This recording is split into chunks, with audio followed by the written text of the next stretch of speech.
There are certain topics that over the years have been just too scary for me to broach because they've been personally extremely difficult for me emotionally, and they've also caused me a lot of real world consequences, and I never know what talking about them publicly is going to do to my life and my family, and this is one of those topics. What is being done to Brittani and Mартин Селлнер? I've gotten a lot of questions over the years. Lorен, why don't you talk to Brittani anymore? Where is Brittani? Why did she stop appearing in your videos? In my earlier 20s, particularly when I was 20, 21, I had a very good friend, Brittani Pеттibon, and we went and we covered a lot of topics on immigration in Europe. And she went on to marry an activist from a group called GI, Generation Identity, named Mартин Селлнер. I actually introduced them.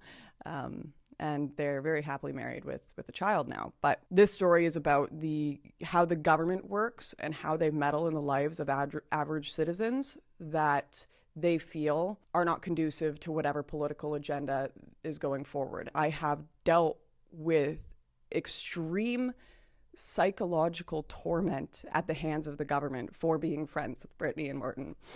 You know, I'd always been on like the questioning lists when I went in and out of countries, and it wasn't a huge deal to me, you know, pre-2019, pre-2020, if I got banned from a country, because it's like I've got home, I've got my friends overseas can come and visit me, right? But when I got married and had a kid, I suddenly had this tie to an overseas country, Australia, where the people I loved and the family I wanted to have what was there. If you've watched a few of my older videos on this, I've discussed how the Australian government made me quit politics in order to be able to immigrate there whatsoever. So I just had to shut down, you know, my channel and everything I was doing in order to live there. Every time I would show up at the airport, they would just sit there and question me for hours and hours and hours and hours as I had a newborn baby. I kept missing my flights, and I didn't have that much money, right?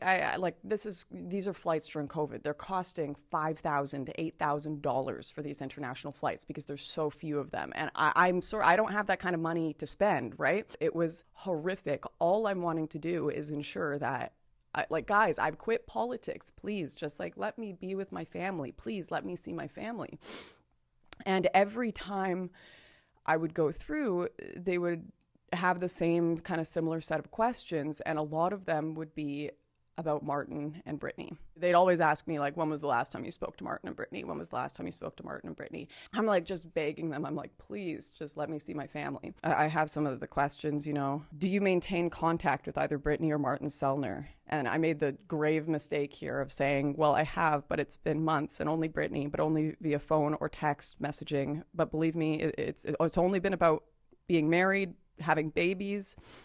We haven't seen each other in person in a while. I'm sitting here having to convince the government, I haven't spoken to this person I love. I swear I haven't talked about politics. I swear we just talked about our babies. And it's because I know I've done these questioning sessions so many times, and every time they're when's the last time you spoke to them? When's the last time you spoke to them?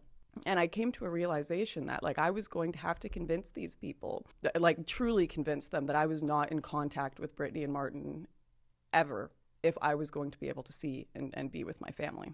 And I will never forget having that conversation with Brittani where I called her up and I said, Brittani, they're not going to let me see my family.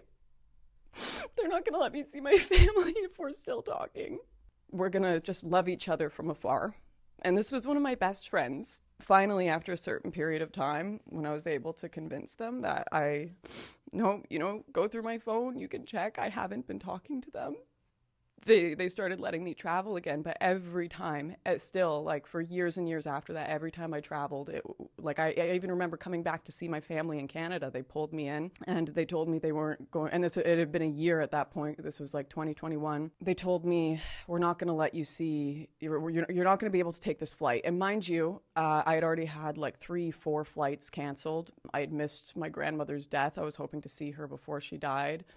Missed my best friend's wedding, I was about to miss a bunch of funerals. My family hadn't seen my little one in a year, and those early years are so important. They just pulled me into the back room, and they're you're not getting on this flight unless you give us every single one of your devices, your phone, all of it, and give us your passwords and let us go through it. And it's what am I supposed to do? Go ahead. Luckily, Brittani and I had been keeping to loving each other from afar, no contact. It was full like communist government stuff where the only reason I was even able to get the flight was I knew someone in government that was able to help me get my like allowance to leave the country approved. Otherwise they wouldn't have let me leave with my child to visit my family. So I had to like find someone that could help push my documents through. And then once that happened, I was pulled in and they took all my devices, and that just became like a normal occurrence in my life. Even like just over the last few years, every time I go to Timcast, I'm sat down. When was the last time you spoke to Martin and Brittany? When was the last time you spoke to Martin and Brittany? When was the last time you spoke to Martin and Brittany? Over and over and over again, as I just have to stare at these officers and tell them, no, I haven't spoken to someone that I love very much and care about. No, I haven't. Think about how the government is behaving here and whether that's the kind of world you want to live in, where people are being psychologically tormented and torn away from friends of theirs at the behest of governments, threatened to not see their family or be able to travel, forced to give over their phones and devices, all to ensure that they're disrupting the lives of two people because of their opinions on migration.